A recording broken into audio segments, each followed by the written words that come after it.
스트라우스의 작품 오페라 살로메는 침례 요한에 대한 이야기입니다. 헤롯은 자기 동생 빌립의 아내였던 헤로디아를 자기 부인으로 삼게 됩니다. 이 일을 요한이 책망하자 헤로디아는 자기 딸의 춤을 이용해 헤롯에게 요한의 목을 요구하게 됩니다. 살로메라는 이름은 성경에 등장하지 않고 단지 헤로디아의 딸이라고 소개됩니다. 당시 역사학자였던 요세푸스는 헤로디아의 딸을 살로메라고 말하고 있습니다. 요한의 이야기가 사람들의 관심을 많이 끌어 오페라까지 만들어졌지만 우리가 진짜 관심을 가져야 할 사람이 오늘 본문에 따로 있습니다. 오늘 본문은 누가복음 3장 15절부터 38절입니다. 묵상 제목은 요한 끝 예수님 시작입니다. 앞서 보았던 요한의 강력한 메시지 때문에 많은 사람들은 요한이 메시아가 아닐까 생각하게 됩니다.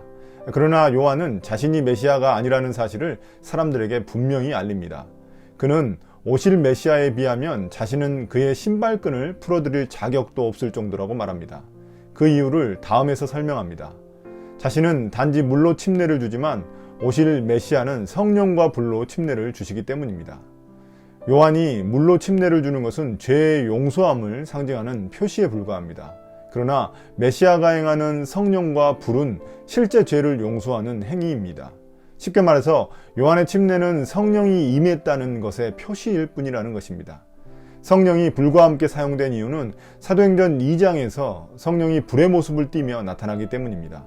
불이 가지는 이미지가 불에 태워 정화시키는 모습을 가지고 있기 때문입니다. 그래서 성령과 불은 동일한 의미를 가지고 있습니다. 또한 17절에서 메시아가 알곡은 곡간에 모으고 쭉정이는 꺼지지 않는 불에 태울 거라고 말합니다. 당시 사람들이 곡식을 타작하던 모습을 통해 구원과 심판을 설명하고 있습니다. 예수님을 받아들인 사람은 알곡으로 곡간에 들어가 구원을 받지만 그렇지 않고 거부하는 자는 결국 쭉정이로 불에 태워지는 심판을 받을 것이라는 말입니다. 이렇듯 요한은 겸손하게 자신의 역할과 위치를 잘 알고 있었습니다. 오실 메시아인 예수님을 높이고 자신은 한없이 낮췄습니다. 이런 그의 모습은 우리가 따라가야 할 모범이 됩니다. 우리가 주위를 보면 자신이 예수님을 높이는 통로임을 잊고 자기 능력을 과시하는 사람들이 있기 때문입니다. 침례 요한은 당시 많은 사람들의 존경과 인정을 받았기에 충분히 교만해질 위험이 있었습니다.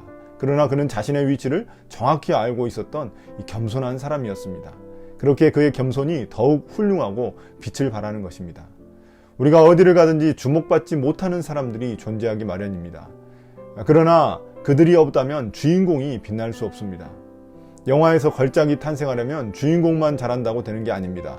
그곳에 출연한 조연뿐만이 아니라 엑스트라까지 모두 잘해야 성공하는 것입니다. 침례 요한은 예수님의 조연이었지만 자신의 역할을 너무나 잘해줬습니다. 그렇기에 다음에 등장하는 예수님이 더 빛나 보이는 것입니다. 요한은 이 밖에도 메시아를 기다리는 사람들에게 많은 일을 권면하며 기쁜 소식을 전했습니다. 사람들이 메시아가 왔을 때 하나님 나라에 참여할 수 있도록 하기 위해서입니다. 그러나 그렇지 못한 사람이 한 명 있었는데 바로 분봉왕 헤롯입니다.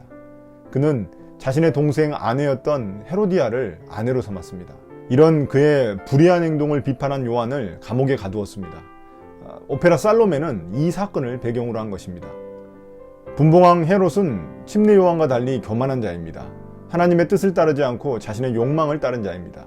또한 자신의 죄를 감추기 위해 요한을 핍박하고 죽인 자입니다. 침례 요한이 선포했던 불에 들어갈 쭉정이처럼 그는 주의 심판을 받을 자입니다. 이렇게 침례 요한은 자신의 역할을 다하고 누가복음에서 일단 사라집니다. 이제 주인공 예수님이 전면에 나설 차례가 되었습니다. 원래 요한은 감옥에 가기 전에 예수님께 침례를 베풀었습니다. 그런데 누가는 순서를 바꿔가며 요한의 이야기를 정리했습니다. 침례 요한의 역할은 딱 여기까지라고 선을 그은 것입니다. 21절에서 백성들이 모두 침례를 받았는데 예수님도 또한 침례를 받으셨습니다. 예수님은 원래 하나님의 아들로 죄가 없으시기 때문에 침례를 받을 필요가 없습니다. 그럼에도 불구하고 예수님이 침례를 받으신 것은 자신도 자발적으로 백성들과 같이 죄인의 모습을 취하신 것입니다. 하나님의 아들인 예수님은 죄인의 자리까지 낮아지셔서 우리에게 겸손의 본을 보이셨습니다. 그리고 예수님이 침례받으며 기도하실 때 하늘이 열리고 비둘기 형상의 성령이 예수님 위로 내려옵니다. 하늘에서 하나님의 음성도 들립니다. 너는 내 사랑하는 아들이요 나는 너를 좋아한다. 예수님의 침례 장면은 매우 중요합니다. 왜냐하면 예수님이 하나님의 아들이자 메시아이심을 분명히 드러내고 있기 때문입니다. 먼저 예수님이 침례 받으실 때 하늘이 열리고 비둘기 같은 성령이 내려온 것은 새로운 시대가 도래했음을 의미하는 것입니다. 창세기에서 비둘기는 노아의 홍수 후 새로운 시대가 열렸다는 것을 알리는 매개체 역할을 했습니다. 지금 예수님께 임한 비둘기 같은 성령도 하나님 나라라는 새로운 시대가 도래했음을 알리는 것입니다. 예수님의 침례 때 나타난 모습들은 왕의 대관식이라고 볼 수 있습니다. 또한 너는 내 사랑하는 아들이요 내가 너를 좋아한다 기뻐한다, 이 하나님의 음성은 시편 2편 7절과 이사야서 42장 1절의 말씀을 성취한 사건입니다. 시편 2편과 이사야서 42장은 구약에서 대표적인 메시아에 대한 예언 말씀입니다. 이 말씀이 다시 여기서 등장한다는 것은 거기서 예언한 이 메시아가 바로 예수님이라는 것을 확정해 주고 있는 것입니다. 너희들이 그렇게 기다리고 있던 메시아 왕이 바로 예수님이라는 것을 말해주는 것입니다. 유대인들은 메시아가 오셔서 새로운 시대를 여시고 이스라엘을 회복하시기만을 간절히 기다렸습니다. 그러나 예수님은 그들이 기다리던 그런 정치적 또 군사적 메시아가 아니었습니다. 예수님은 메시아로서 이 땅에 오셔서 이스라엘의 정치적 회복이 아니라 죄로 망가진 온 인류의 회복을 이루시고자 하셨습니다. 또한 그 다음에 등장하는 예수님의 계보도 예수님이 누구신지 확실히 알려줍니다. 족보가 등장한다는 것은 무엇보다도 예수님이 사람이라는 것을 말하고자 하는 것입니다. 그런데 문제는 어떤 사람이냐 하는 것입니다.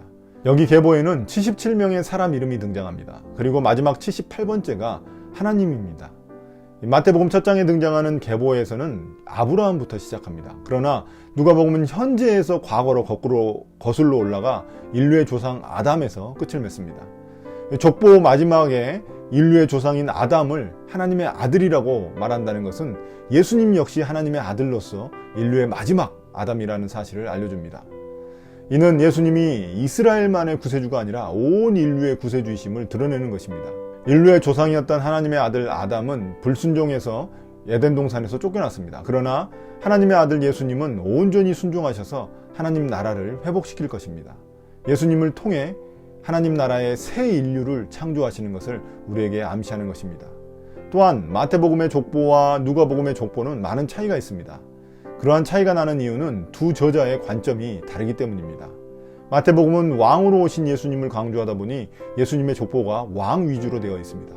그러나 누가복음은 인간 예수님을 강조하다 보니 예수님의 실제 육신의 조상들 위주로 되어 있습니다.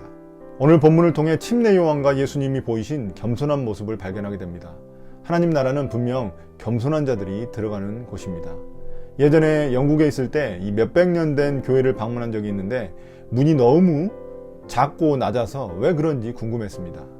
설명을 들어보니 의도적으로 교회 문을 작고 낮게 만들어서 허리와 머리를 숙이지 않고는 들어갈 수 없게 했다는 것입니다. 하나님 앞에 나아갈 때에는 어느 누구라도 겸손하게 나아가야 한다는 것을 가르치는 것이었습니다. 예수님이 아담의 후손이자 하나님의 아들이 되신 이유는 모두 우리를 위해 낮추신 종의 모습을 보여줍니다. 침례 요한이 자신을 높이지 않고 예수님만 높인 것도 자신을 낮춘 종의 모습입니다. 수많은 교회와 그리스도인들이 세상에서 보여야 할 모습도 바로 이런 종의 모습이라고 생각합니다. 분봉왕 헤롯은 자신의 죄악을 감추기 위해 요한을 처형했지만 예수님은 우리의 죄악을 직접 담당하시기 위해 십자가에서 죽으셨습니다. 우리가 보일 삶의 모습도 이런 겸손한 모습이라 생각합니다. 우리 모두 예수님을 왕으로 모시는 하나님 나라 백성으로서 낮은 모습으로 세상과 사람들을 섬기는 삶이 되시기를 축복합니다. 오늘 묵상을 마치겠습니다. 감사합니다.